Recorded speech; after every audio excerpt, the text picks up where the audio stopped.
नजरों से अगर पर्दे अल्लाह उठा दे, जो तुम्हारे अहलो वायल तुम्हारे माँ बाप दुनिया से गुजर गए हैं, उनकी वो रूहानी ज़िंदगी देख लो, वो हकीकी ज़िंदगी देख लो, तो तुम होश में आ जाओ कि वो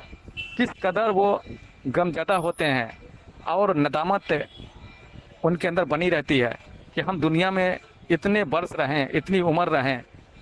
और हमने ये काम किया, ऐसी ऐसी नफरतें लोगों से पाल रखी, ऐसी ऐसी बुराइयां लोगों से तुम अपनी मलकियत समझते हो और चुन चुन कर बुलाते हो, तो ऐसी मिलाद कुरान खानी अल्लाह कबूल नहीं करता। ऐसे अल्लाह का जिक्र जहाँ हो, जहाँ मिलाद हो, लाख आप दुआएं कर लें, दुरूद पढ़ लें, अल्लाह के बरगाह में नहीं जाती।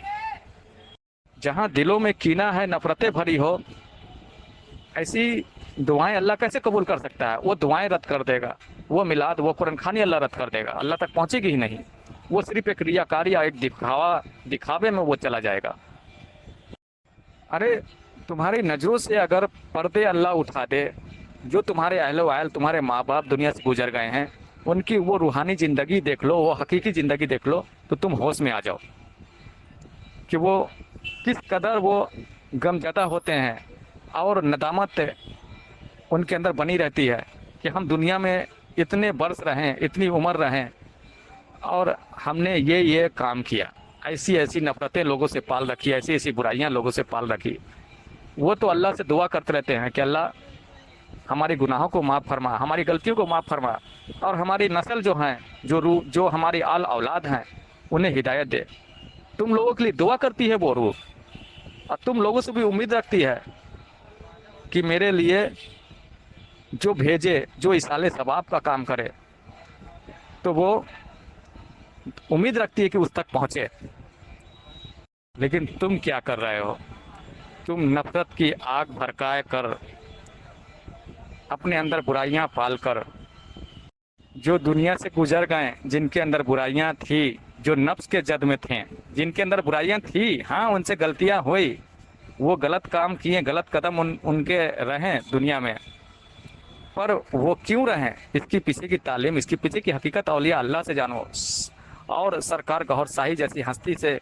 वो तालीम और तरबियत लेने के बाद जानो कि वो क्यों रहें। वो नफ्स के जद में थे भाई। अल्लाह के रसूल सल्लल्लाहु अलैहि वसल्लम ने फरमाया कि जो भी बंदा दुनिया में जन्म लेता है, उसके साथ एक शैतान जिन भी पैदा होता है, और वो शैतान जिन वही नफ्स है। उस नफ्स के जद में जब तक दुनिया में थे, तो उनके से बुराइयां होती रही, क्योंकि उन्हें ना कोई वली मिला, ना कोई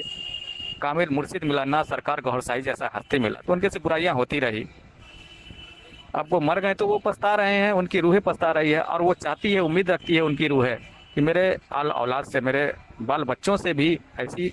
खताएं, ऐसी गलतियां ना हो, और उम्मीद रखती है कि इनके इसाले सवाब जो ये अमल कर रहे हैं, वो अमल अल्लाह तक पहुँचे, रसूल खुदा तक पहुँचे, और वो उम्मीद रखती है कि मुझ तक पहुँचे, उनकी रूह तक पहुँचे। लेकिन तुम्हारी इन हरकतों की वजह से तुम भी नफ्स के जद में हो, तुम भी सरकार गौहर शाही जैसी हस्ती से नहीं जुड़े हो, वो तालीम और तरबियत रूह की, नफ्स की नहीं ले रहे हो, तो जिसकी वजह से नफ्स की जद में आने की वजह से तुम अपने अंदर बुराइयां पाले हुए हो, जिसकी वजह से तुम्हारी वो इसाले सवाब के काम, वो मिलाद, वो कुरान खानियाँ जो तुम चुन चुन कर लोगों को बुला रहे हो, और नफरतें अपने अंदर पाले हुए हो, इस वजह से ये अमल कर रहे हो, ये अमल तुम्हारे अल्लाह तक कैसे पहुँचेंगे भला? वो बीच में ही रद्द हो जाएंगे, वो सिर्फ रियाकारी या दिखावे में जाएंगे।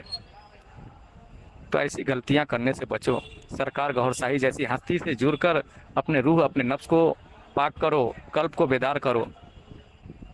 ताकि हकीकत जान सको। जो अमल करो तो अल्लाह रसूल के खातिर करो, रियाकारी दिखावे के लिए, खुद के लिए ना करो, अपनी ईगो उसमें शामिल मत करो।